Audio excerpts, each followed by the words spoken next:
अभी का जो टॉपिक है उसका नाम है इंट्रोडक्शन एक्सरसाइज 16.3 की। और इसमें बहुत सारी चीजें हमको ऑलरेडी पता है, बट फिर भी बुक में दी हुई है।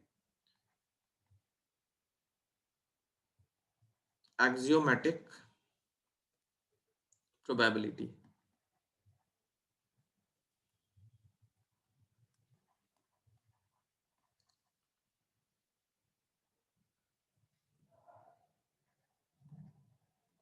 Axiomatic axioms.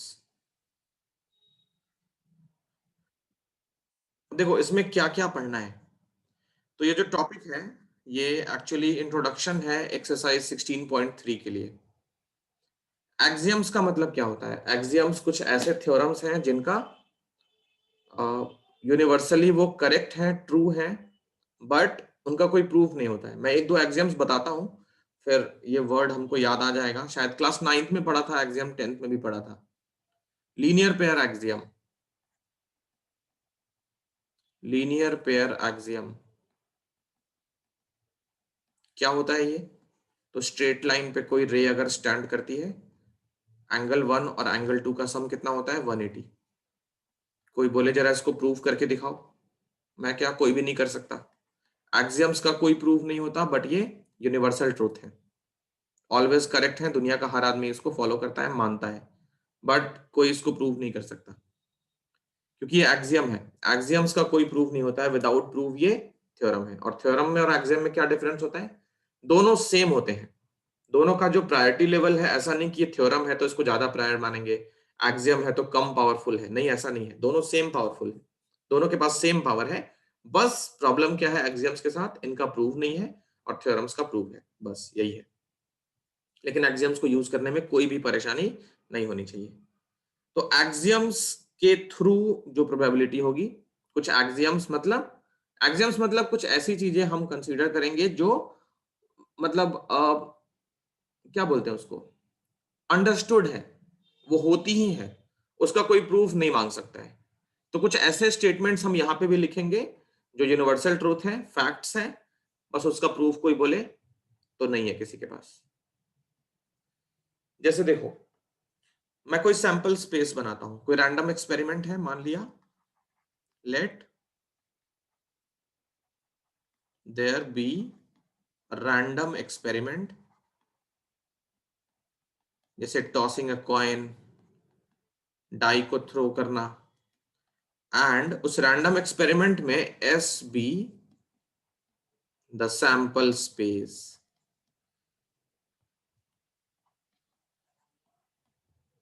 एस जो है वो सैंपल स्पेस है, ओमेगा 1, ये डब्लू नहीं है, ओमेगा है। ओमेगा ऐसे लिखते हैं, डब्लू ऐसे लिखते हैं, ठीक है। तो अभी डब्लू आज मैं नहीं लिखूंगा, केवल ओमेगा ओमेगा लिखूंगा। तो omega 1 comma omega 2 omega 3 and dash dash dash up to omega n be the sample points। Sample points मतलब सैंपल स्पेस में लाई करने वाले ऑब्जेक्ट्स। ओके, तो S जो सैंपल स्पेस है उसमें कौन कौन से एलिमेंट होंगे? Omega 1 omega 2 omega 3 dash dash dash omega n। जैसे 3 कॉइन को टॉस करें तो क्या क्या मिलता है? Triple H, H H T, इस तरीके से मिलता है। लास्ट में कौन सा मिलता है? T T T. 3 कॉइन को टॉस करने पे या एक कॉइन को थ्राइस टॉस करने पे यही आउटकम होता है। तो ये वाला मान लिया ओमेगा 1 है, ये ओमेगा 2 है, इस तरीके से ये ओमेगा n है। ये ओमेगा 1 ओमेगा 2 सारे क्या है? सैंपल पॉइंट्स हैं। अब कुछ चीजें मैं यहाँ पे लिखूंगा जो हम सबको पता है, बट फिर भी एक्सियम्स में तो वही होता है ना, जो हम जानते हैं वही चीज होती है, उसका कोई प्रूफ नहीं होता है। तो कुछ बातें मैं यहाँ पे लिखूंगा, कुछ एक्सियम्स लिखूंगा इस एक्सपेरिमेंट को लेकर। पहला एक्सपेरिमेंट, कोई भी इवेंट ले लो, कोई भी इवेंट ले लो, कोई भी इवेंट, एक रैंडम इवेंट ले लो, W I, omega I, W नहीं ओमेगा, मतलब 1 2 3 4 5 6 n तक जा रहा है। नेचुरल नंबर तो बहुत बड़े बड़े होते हैं। इसके बीच में कोई भी एक सैंपल पॉइंट ले लो, ओमेगा आई।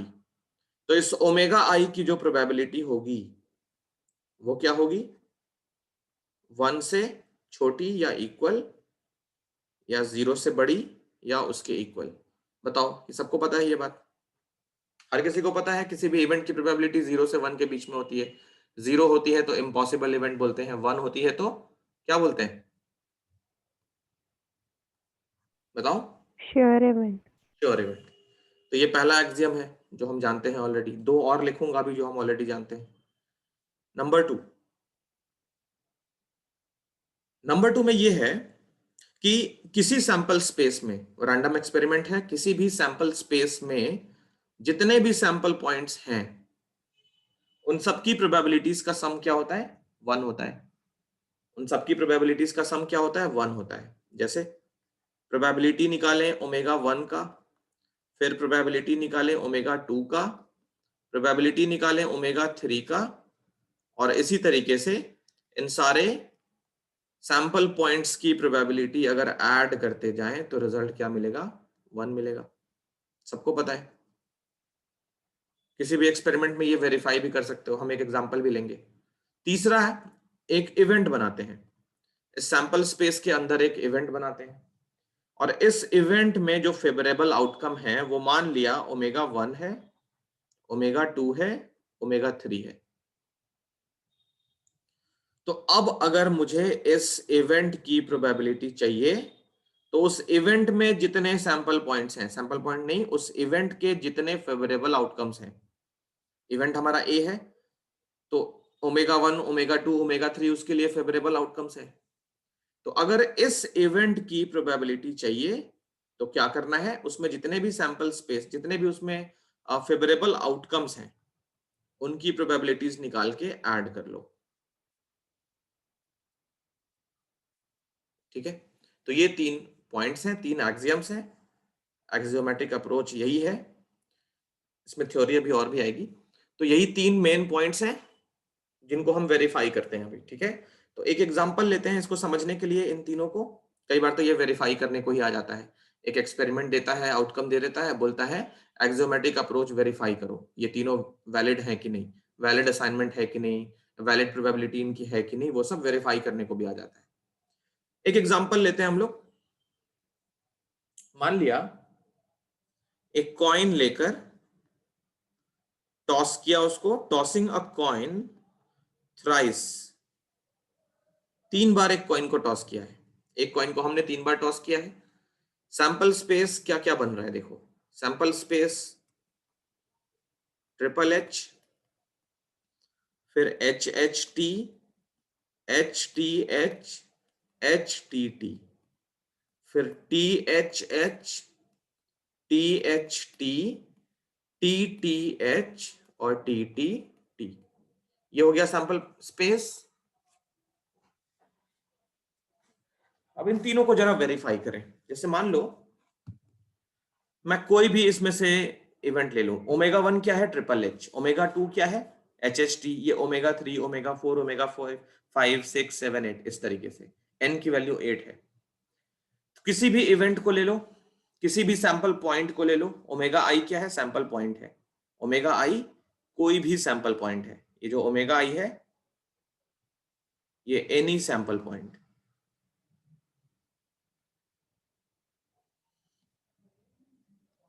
अब क्या है, इसमें से किसी भी सैंपल पॉइंट को ले लो। जैसे मान लिया मुझे प्रोबेबिलिटी चाहिए हेड हेड हेड की, तो एक कॉइन को 3 बार टॉस किया। कैसे बोलूंगा मैं, एक बार टॉस करो, फिर एक बार टॉस करो, फिर एक बार टॉस करो। तो ट्रिपल एच की प्रोबेबिलिटी क्या आती है, 1/8 आती है ना। ट्रिपल एच तो एक ही बार है इन 8 में से। तो फेवरेबल आउटकम हो गया 1 और टोटल नंबर ऑफ आउटकम कितने हो गए, 8। अब ये देखो 1/8 आती कैसे है। कॉइन को पहली बार टॉस किया, फर्स्ट टॉस पे क्या हुआ, फर्स्ट टॉस पे हेड और टेल ये दो आ सकते हैं। हेड्स आने का चांस क्या है, 50%, मतलब प्रोबेबिलिटी 1/2, टेल आने का भी 1/2। तो ये जो 1/8 है ये कैसे मिला है, 1/2, क्योंकि पहली बार में हमें हेड चाहिए तो 1/2 उसका चांस है। दूसरी बार में भी हमको हेड चाहिए, सेकेंड टॉस पे भी जब सिक्का हम दूसरी बार उछालेंगे तो उस टाइम भी हेड और टेल का चांस रहेगा, बट हम फिर भी उस टाइम पे भी हम टेल को हरा के हेड्स लेके आए हैं, तो उसका चांस भी 1/2। तीसरी बार जब टॉस करेंगे, थर्ड टॉस पे भी क्या होगा, हेड्स और टेल्स, दो पॉसिबिलिटी है। उस टाइम पे भी टेल को हरा के हम हेड्स लेकर आए हैं, तो ये 1/2 1/2 1/2, इसलिए इसका आंसर है 1/8। या फिर फेवरेबल आउटकम्स काउंट कर लो। ट्रिपल एच कितनी बार है, एक ही बार है, तो ट्रिपल एच का 1/8।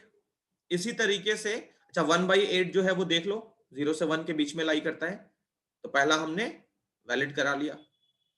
फिर एच एच टी, ये अगर निकालें तो एच एच टी भी 1/8 होगा। कोई भी ले लो, किसी का भी प्रोबेबिलिटी 0 से 1 के बीच में ही आएगा। फिर देखो दूसरा वेरिफिकेशन दूसरे वाले का,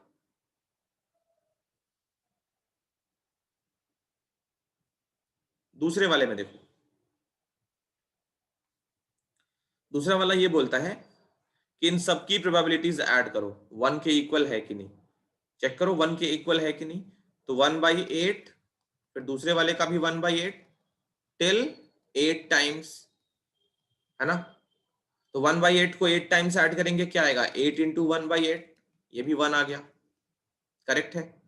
तीसरा वाला यहाँ पे वेरीफाई नहीं करना है क्योंकि वो इवेंट के लिए डिफाइन है, तीसरा वाला इवेंट के लिए डिफाइन है, तो हम भी एक इवेंट डिफाइन कर लेते हैं। तो एक इवेंट हमने बना लिया ए, उस इवेंट में क्या क्या ले लिया, एटलीस्ट 2 हेड्स ले लिया, मान लो उस इवेंट में हमने एटलीस्ट 2 हेड्स ले लिया, एटलीस्ट 2 हेड्स। चलो क्या क्या आउटकम्स होंगे एटलीस्ट 2 हेड्स के, triple H, H H T, H T H और टी एच एच, यही 4 होंगे। एटलीस्ट 2 हेड्स में क्या क्या होगा, 3 हेड्स चल जाएगा, 2 हेड्स चल जाएगा, 2 से कम हेड्स नहीं चलेगा, कम से कम 2 हेड्स चाहिए, तो 2 हेड्स और 3 हेड्स। अब अगर इस इवेंट की प्रोबेबिलिटी चाहिए तो हमें क्या करना पड़ेगा, ट्रिपल एच की probability plus H H T की probability plus H T H की प्रोबेबिलिटी और प्लस टी एच एच की प्रोबेबिलिटी, इन चारों की प्रोबेबिलिटीज ऐड करना है। तो 1/8 1/8 1/8 और 1/8, डिनोमिनेटर सेम है, डायरेक्टली ऐड कर लो, 4/8 मतलब 1/2, चेक कर लो, ए में 4 इवेंट्स हैं तो 4/8 1/2। ये तीसरा वाला भी वेरीफाई हो गया, समझ आ रही है बात।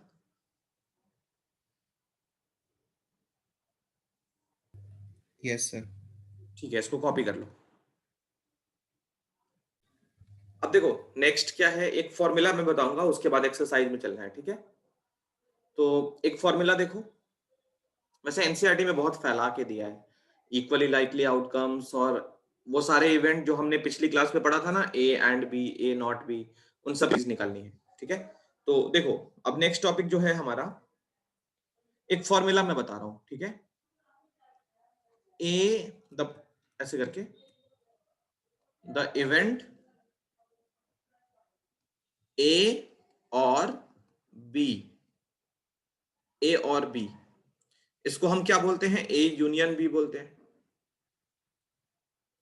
तो सेट थ्योरी में हमने एक फॉर्मूला पढ़ा है, number of elements in A union B, ये होता है number of elements in A plus number of elements in B minus number of elements in A intersection B, ये होता है।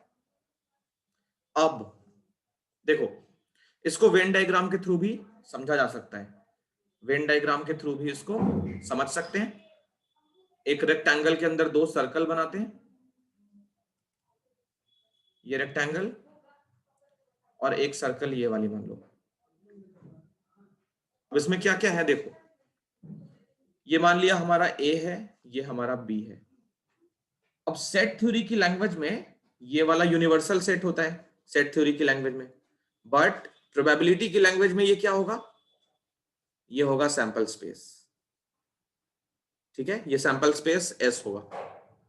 तो प्रोबेबिलिटी की लैंग्वेज में यही फॉर्मूला कैसे लिखते हैं, प्रोबेबिलिटी ऑफ ए और B, probability of A union B is equal to probability of A plus probability of B minus probability of A and B, where,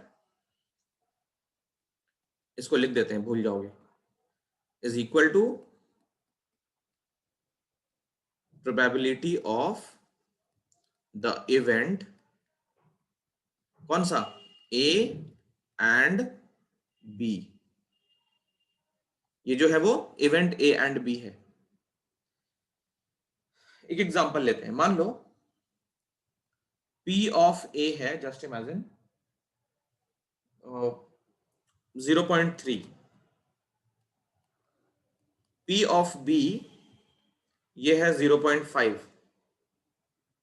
और पी ए इंटरसेक्शन बी ये है 0.2।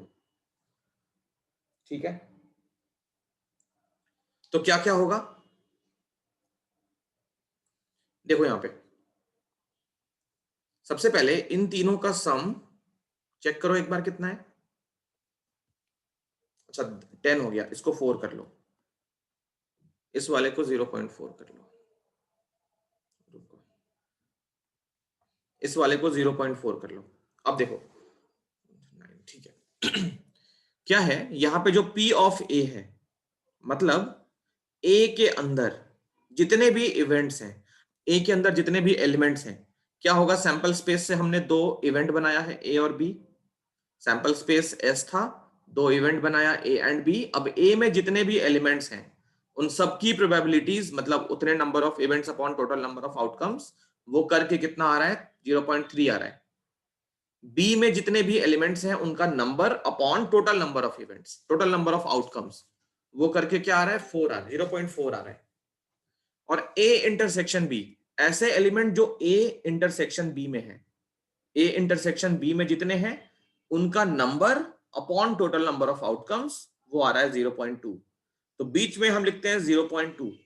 अब ये जो पार्ट है red वाला, कोई मुझे बताएगा सेट थ्योरी के अकॉर्डिंग ये कौन सा पार्ट है, ये कौन सा पार्ट है, ए माइनस बी। ए माइनस बी, वेरी नाइस। या ओनली ए बोल सकते हैं, ये ओनली ए है, या फिर ए माइनस बी बोल सकते हैं, या फिर ए माइनस ए इंटरसेक्शन बी भी बोल सकते हैं। ये जो पार्ट है वो कौन सा है, ओनली ए है। तो इसका प्रोबेबिलिटी इसका कितना होगा, ओनली ए में से क्या करना है, इन तीनों में से कोई सा भी कर लो। ओनली ए में क्या होगा, ए में से ए इंटरसेक्शन बी माइनस, तो ए है यहां पे 0.3, उसमें से इंटरसेक्शन माइनस कर लिया अगर, तो ये मिल जाएगा कितना, 0.1। उसी तरीके से ये जो ब्लैक वाला पार्ट है ओनली बी वाला, उसमें कितना होगा देखो, तो 0.4 में से इंटरसेक्शन माइनस, ये जो पार्ट है वो कौन सा पार्ट है, ये वाला, ये है ओनली बी, ओनली बी, या फिर बी माइनस ए है, या फिर A sorry B minus A intersection B है। तो ये कितना होगा, 0.4 में से 2 निकल गया, 0.2। अब जरा इन तीनों का सम करो, कितना हो गया, 2 + 2 + 1 0.5, तो बाकी बच गया 0.5, ये सैंपल स्पेस के अंदर आ गया। तो इसमें क्या होगा, इन सबका सम 1 रहेगा, only A, only B, A intersection B, और सैंपल स्पेस में जो रिमेनिंग एलिमेंट्स हैं उनका प्रोबेबिलिटी कितना होगा, 1 होगा, क्योंकि सारे इवेंट्स की प्रोबेबिलिटी का सम हमेशा 1 आता है। अब कुछ छोटी छोटी बातें हैं इसके अंदर जो हम ऑलरेडी जानते हैं, कुछ पॉइंट्स बना के मैं लिखता हूं। फर्स्ट पॉइंट देखो, फर्स्ट पॉइंट अगर हम निकालें पी ए डैश निकालें, तो बताओ जरा पी ए डैश कितना आएगा, अपनी नॉलेज के हिसाब से बताओ, प्रोबेबिलिटी ऑफ ए डैश कितनी आएगी अगर ए की 0.1 है तो, 0.4। 0.4, ये वाला ओनली ए, नो सर, 0.2। 0.2 कैसे भाई, सर सैंपल स्पेस माइनस है। सैंपल स्पेस तो 1 होगा ना हमेशा। सैंपल स्पेस में जितने एलिमेंट हैं, अगर हम ये निकालें प्रोबेबिलिटी ऑफ सैंपल स्पेस, तो क्या आएगा, सारे एलिमेंट अपॉन उतने ही एलिमेंट, तो 1 आएगा। ये तो सैंपल स्पेस में जितने एलिमेंट्स हैं वही तो होंगे फेवरेबल आउटकम। अगर हम बोले सैंपल स्पेस में कोई भी आ जाए, वो तो श्योर इवेंट है ना। समझ आया कि नहीं आया?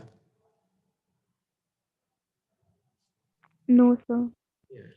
देखो, मान लिया कोई सैंपल स्पेस है 1 2 3 4 5 6, डाई को थ्रो किया, ये आया।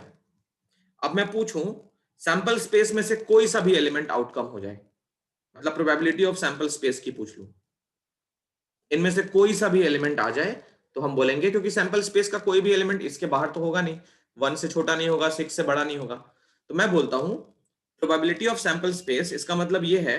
अच्छा एक बात बताओ, प्रोबेबिलिटी ऑफ 1 कितना होगा? 1/6। प्रोबेबिलिटी ऑफ 1, 2 मतलब 1 या 2 कितना होगा? या तो 1 आए या फिर 2 आए, तो 1/6 प्लस 1/6 2/6 मतलब 1/3, हाँ या ना? Yes sir, yes sir. अब मैं पूछूं प्रोबेबिलिटी 1 2 3, 1 आए या 2 आए या 3 आए, तो कितना होगा? 3/6। 1/2। अब मैं पूछूं प्रोबेबिलिटी 1 2 3 4, इनका बताओ, इनमें से कुछ भी आ जाए, बताओ इसका। 4/6। 4/6 मतलब 2/3, प्रोबेबिलिटी बढ़नी शुरू हो गई है। 1/6 1/3 बड़ी हो गई। 1/6 कितना होता है अप्रोक्सीमेटली? 0.162 ऐसे कुछ करके आता है। ये 0.3 है, ये 0.5 है, ये 0 पॉइंट कितना है? 6 है, बढ़ रहा है। अब प्रोबेबिलिटी 1 2 3 4 5, इनका बताओ, इसमें से कुछ भी आ जाए, 5/6। अब मैं पूछूं सैंपल स्पेस की प्रोबेबिलिटी, मतलब 1 2 3 4 5 6 में से कुछ भी आ जाए, तो क्या होगा? 6/6 1। Yes sir. तो अगर ए और ए डैश मतलब sample space minus A dash का मतलब क्या होता है? Probability of sample space minus A, यही तो होता है ए डैश का मतलब। तो अगर ए मान लो हमारा ये 1 है, मैं पूछूं प्रोबेबिलिटी ऑफ ए, ये मान लो 1/6 है, तो प्रोबेबिलिटी ऑफ ए डैश कितना होगा? 5/6। कॉम्प्लीमेंट्री इवेंट है दोनों, ओके। Yes sir. तो यही है, ये इसका होता है 1 minus probability of the event. Extra चीजें हटा देता हूं पहले।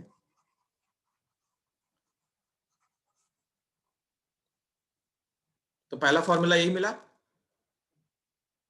प्रोबेबिलिटी ऑफ ए डैश मतलब ए का कॉम्प्लीमेंट, उसकी प्रोबेबिलिटी क्या होगी? तो 1 minus P of A, 1 minus P of A. अगर प्रोबेबिलिटी से परेशानी हो तो ऐसे बताओ, number of elements in A, मान लिया नंबर ऑफ एलिमेंट्स है 0.1, नंबर हटा दो, ए हमारा 0.1 है, तो number of element A dash कितना होगा? अगर एस, एस का सम यहाँ पे कितना है? 1 है, एस तो यहाँ पे 1 है ना, इन सबको ऐड कर लो, 0.5 0.2 0.2 0.1 सबको ऐड किया तो एस की वैल्यू 1 मिल गई। अब ए अगर 0.1 है तो ए डैश कितना होगा? 0.9 होगा ऑब्वियसली, कॉम्प्लीमेंट्री है, ए और ए डैश क्या है? कॉम्प्लीमेंट्री है। पहला फॉर्मूला ये हो गया। नंबर 2, अच्छा ए डैश को हम ऐसे भी लिख सकते हैं, probability A minus B,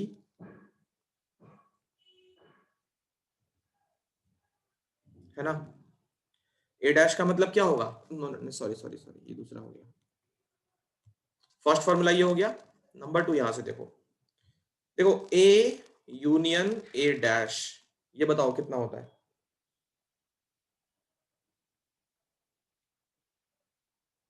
sample space.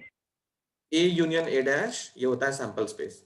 तो अगर हम प्रोबेबिलिटी निकालें ए यूनियन ए डैश की, ये कितना होगा? 1। Very good. A intersection A dash, ये बताओ? 5। पाई। ए और ए डैश में कोई भी कॉमन नहीं होगा, तो अगर हम प्रोबेबिलिटी निकालें, probability A intersection A dash की, ये क्या होगा? 0। 0। ये इम्पॉसिबल इवेंट है,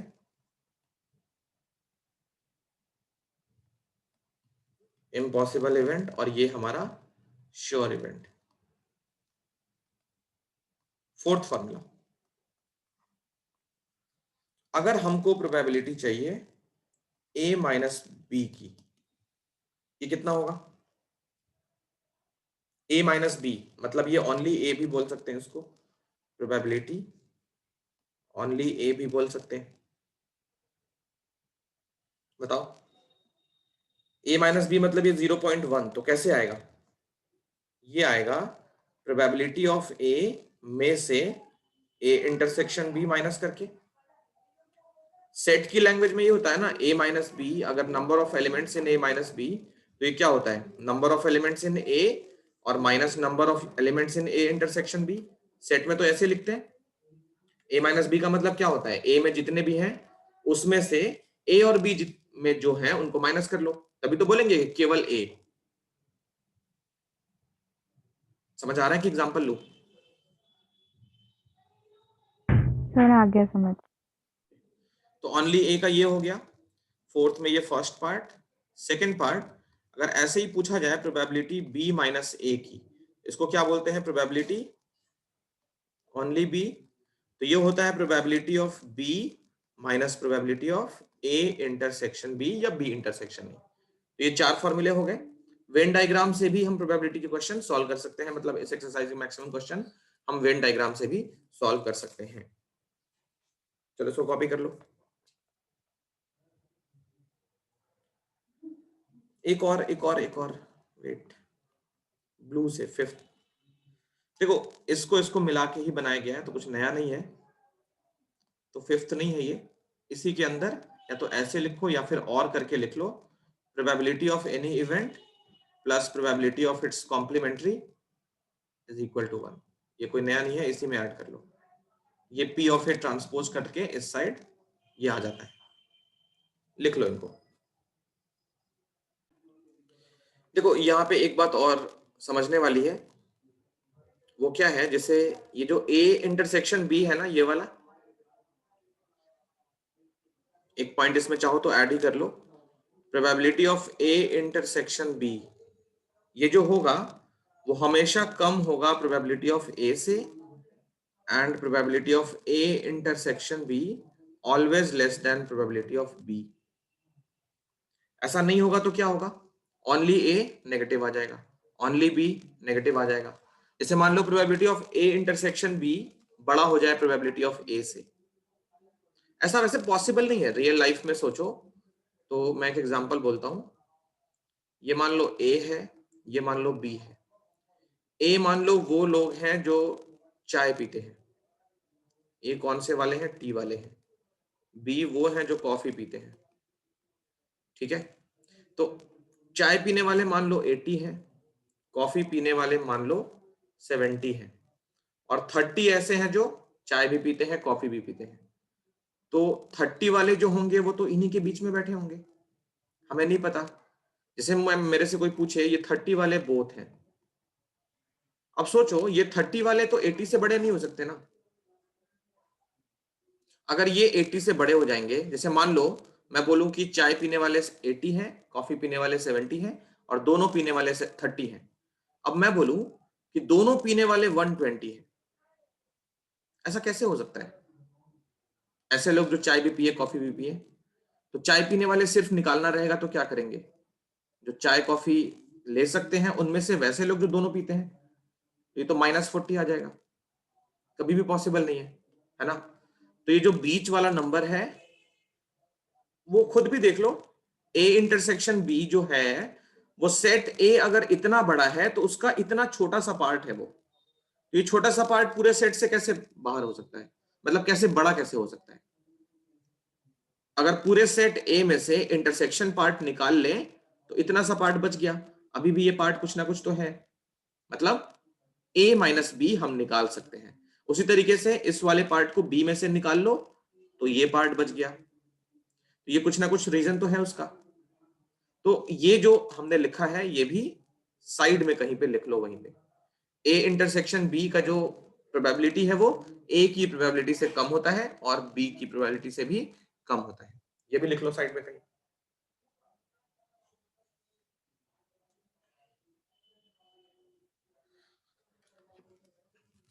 चलो अब हम चलेंगे एक्सरसाइज के क्वेश्चंस पे।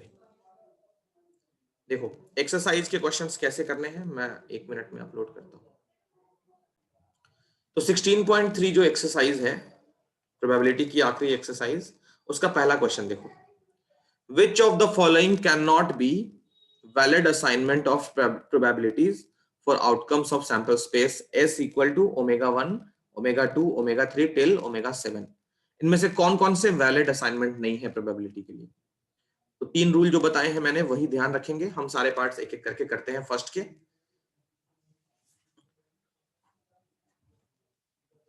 देखो, अगर इसका फर्स्ट पार्ट करें, ए पार्ट, कौन कौन से वैलिड प्रोबेबिलिटीज नहीं है, कैसे निकालना है तो समझो। फर्स्ट पार्ट में करता हूं, ए पार्ट। ए पार्ट में क्या क्या है ये देखो। ए पार्ट, जरा इन सब की प्रोबेबिलिटीज का सम निकालते हैं। इन सब की प्रोबेबिलिटीज का सम निकालते हैं। क्या क्या चेक करना होता है हमको? कोई भी प्रोबेबिलिटी नेगेटिव तो नहीं है, सारी प्रोबेबिलिटीज का सम 1 है कि नहीं है, और अगर कोई इवेंट हो, अगर कोई इवेंट गिवन हो, जैसे ω1 ω2 क्या है? इवेंट नहीं है, ये सैंपल पॉइंट है। हाँ, अगर कोई इवेंट हो जो ω1 से लेके ω5 ये सब को कंटेन करता हो, तो इस इवेंट की प्रोबेबिलिटी ω1 प्लस प्रोबेबिलिटी ω2 ऐसे होती है। तो थर्ड वाला हमको चेक नहीं करना होता है। थर्ड वाला किसके लिए वैलिड है? इवेंट के लिए। यहाँ पे ω1 ω2 इवेंट नहीं है, ये सैंपल पॉइंट है। ठीक, तो हमको फर्स्ट एंड सेकंड बस चेक करना है। फर्स्ट में क्या सीखा कि 0 से 1 के बीच में होना चाहिए, और सेकंड में ये सीखा कि जितने भी हैं उन सबका सम क्या होना चाहिए? 1 होना चाहिए। सारे सैंपल पॉइंट्स की प्रोबेबिलिटीज का सम 1। तो इन्हीं दोनों को चेक करेंगे। पहला पार्ट देख लो, कोई भी नेगेटिव नहीं है और सारे 0 से बड़े हैं। तो फर्स्ट पार्ट में ये लिखेंगे, ऑल द प्रोबेबिलिटीज, मतलब probability ω1 comma probability ω2 comma till probability ω7 are more than 0, या ऐसे लिखो are positive and less than 1। Less than 1, अच्छा लेस देन 1 नहीं, इक्वल टू 1 भी हो सकती है। जैसे मान लो ω6 की प्रोबेबिलिटी 1 हो जाए, बाकी सारे 0 हो जाए, वो भी सही है। ठीक है, 1 से बड़ी नहीं आनी चाहिए, बस ये ध्यान रखना है। तो यहाँ पे लेस देन 1 है, पहला चीज तो हो गया, करेक्ट है। सेकंड में इन सबका सम 1 चेक करना है। तो probability ω1 plus probability ω2 plus probability ω3 plus probability ω4 plus probability ω5 plus probability ω6, एक और है प्रोबेबिलिटी ω7। ऐड करें जरा, 0.1 0.01 0.05 फिर 0.03 0.01 0.2 और 0.6। जरा कोई मेरी मदद करो, ऐड करके बता दो इन सबको कितना होगा।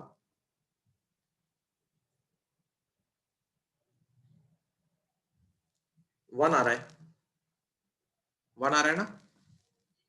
60 और 20 80 81 83 80 83 यस सॉरी सर 1 आ रहा है। 89 और 90 और ये 100। ठीक है, 1 आ रहा है। तो ये 1 आ रहा है, मतलब दोनों चीजें वैलिड हैं। Therefore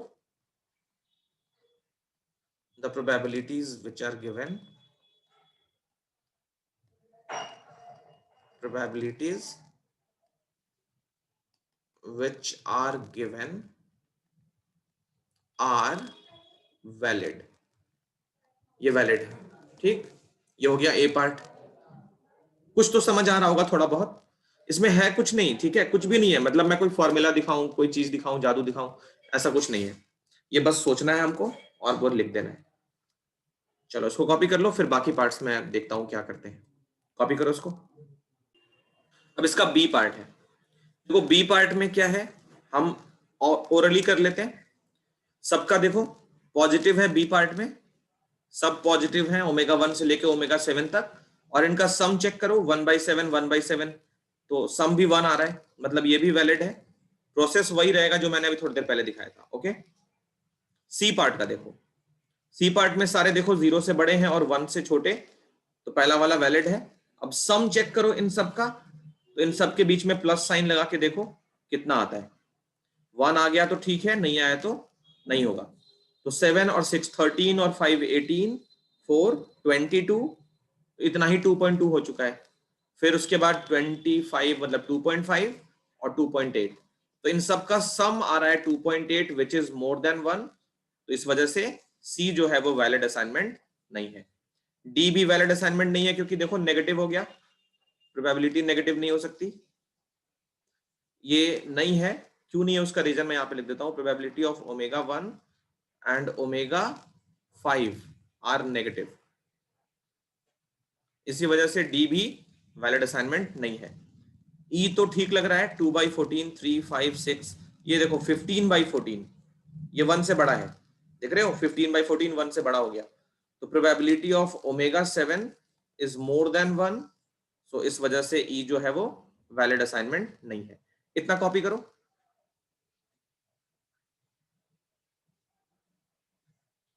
इतना कॉपी करो।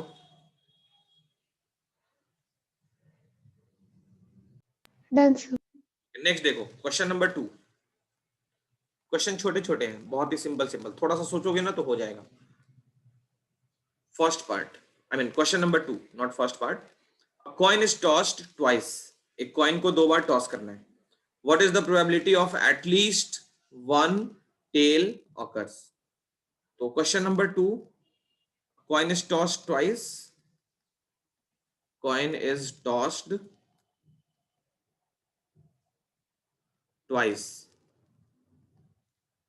सैंपल स्पेस क्या क्या होगा, तो सैंपल स्पेस होगा H H, H T, T H और टी टी। अब एक इवेंट बनाते हैं ई, उसमें क्या बोलते हैं, at least 1 tail, at least 1 tail. 1 tail का क्या होगा, तो देखो कौन कौन से होंगे, कम से कम एक टेल होना चाहिए, कम से कम एक टेल होना चाहिए। तो अगर इसको सर्कल करें फेवरेबल आउटकम्स को, एक तो ये हो गया, एक तो ये हो गया, कम से कम एक होना चाहिए, अधिक से अधिक कुछ भी हो सकता है, तो ये भी हो गया। तो एच टी, टी एच और टी टी, तो इस इवेंट की प्रोबेबिलिटी P ऑफ E कितना होगा, 1 2 3 3/4। ठीक है, ये क्वेश्चन नंबर 2 हो गया। क्वेश्चन नंबर 3 भी ऐसा ही है, चलो मैं 3 तक कर देता हूं, फिर उसके बाद ट्राई करना और अगली क्लास पे देख लेंगे कितने कराने हैं। A die is thrown, question number 3 देखो, क्वेश्चन नंबर 3 में सैंपल स्पेस क्या होगा, डाई को एक बार थ्रो किया, 1 2 3 4 5 और 6, तो ये हो गया सैंपल स्पेस। इन सब की प्रोबेबिलिटीज फाइंड करनी है। फर्स्ट देखो, इवेंट को हर बार डिफाइन करना, कैपिटल ए पहला इवेंट, अ प्राइम नंबर, पहला इवेंट है प्राइम नंबर, तो इसके लिए फेवरेबल आउटकम्स क्या क्या होंगे, 2 3 5, तो प्रोबेबिलिटी ऑफ ए कितना हो गया, 1 2 3 3/6 मतलब 1/2। इस तरीके से आंसर करना है। सेकेंड पार्ट, दूसरा इवेंट बी डिफाइन किया, उसको क्या बोल रहा है, नंबर ग्रेटर देन और इक्वल टू 3 और नंबर मोर देन और इक्वल टू 3, तो क्या क्या होगा फेवरेबल आउटकम्स, 3 4 5 6, यही 4 तो होंगे। तो प्रोबेबिलिटी ऑफ बी कितनी होगी, बी में देखो 1 2 3 4, तो favourable outcome 4, total number of outcome 6, ये हो गया 2/3। समझ आ रही है बात कैसे करना है। 16.2 में, करेक्ट, 16.2 में हमने सिर्फ इनका ये इवेंट बना के छोड़ दिया था, याद आ रहा है, यही काम किया था। 16.2 में हमें सिर्फ इवेंट को डिफाइन करना था, यहीं पे छोड़ दिया था। इस बार उसकी प्रोबेबिलिटी भी पूछ लिया है, ठीक है, तो ये नई चीज हो गई। 16.3 में यही है और कुछ नहीं है। तो एक काम करो ना, क्वेश्चन नंबर 2 यहां तक कॉपी कर लो, क्वेश्चन नंबर 3 का सेकंड पार्ट तक कर लो, और इसके बाद के क्वेश्चन जरा ट्राई करना। अगली क्लास पे जब आना तो अपने डाउट्स जो भी होंगे वो पूछ लेना, और ये एक्सरसाइज हम खत्म कर लेंगे अगली क्लास पे। और अगर नहीं कर पाते हो तो मैं सारे करूंगा, फिर टेंशन ना लेना बस। लेकिन यह है कि क्वेश्चन कोशिश करना, ठीक है। तो यहाँ तक कॉपी कर लो, फिर मिलते हैं नेक्स्ट क्लास में।